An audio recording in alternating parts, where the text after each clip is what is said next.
Hey YouTube, it's the Nitro RC Nerds here, and today what we're going to show you is how to change out your 2-speed transmission gears as well as your brakes for the Exceed Forza. Quite often you'll find that you will strip gears. It's not uncommon. I did it. When you do that, you've really got no other choice but to change out the Spur gears on here. First, let's kind of look at the components. The first thing you have is, this is your first gear right here, and what this does is at lower speeds it's the Spur gear that will be engaged.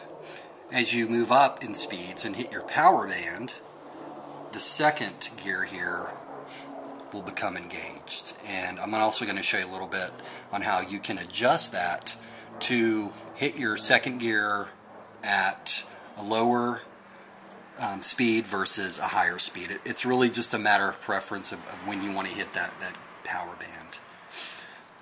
Here what we have is the brake assembly.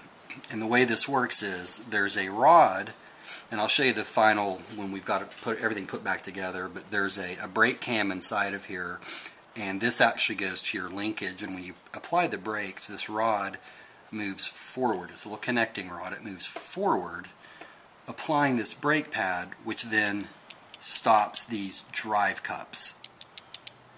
The drive cups connect to what they call dog bones, and again I'll show you those shortly, but the long end of it is when these gears move, the drive cups move. When the drive cups move, the dog bones, which is like a shaft, moves, and that's what turns your wheels essentially. That's kind of the quick down and dirty, if you will. So first thing that we want to do is take off the brake assembly. And it's pretty easy to do.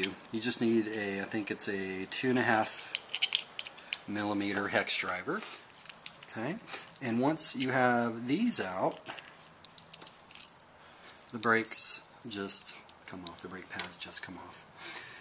The next thing that you want to take off are the drive cups.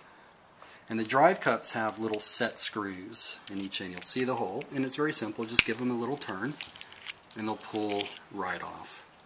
Additionally, and every time I do this, it always falls out, but this brake cam right here goes inside of this hole, and this, I did it reverse, but this is in here, this comes out, and just turn that over. Be very careful, obviously, not to use that. I like to put it in my little bucket over here for parts. Got one drive cup off. We need to get the next one. What are we looking for again? We're looking for that set screw. And we put it in there. If I can, I can't even see.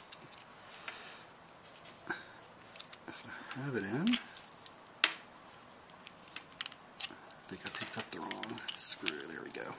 Give it a little turn, and off it goes. The final piece is to take these screws here off that separate the gear housing device. And once you have these screws out, this housing essentially separates. Okay, so what we have on here now are first gear, second gear, and this is a gear clutch right here. This is what engages the second gear. Much like the drive cups, what you're looking for is a set screw inside of here that you can turn to simply pull off the clutch. And of course, as you're doing this, you want to inspect your parts, and if the clutch looks worn or you need to replace it, this is always the best time to do it. After you do that, the gears easily come off. And there you go. You've essentially taken apart your 2-speed transmission.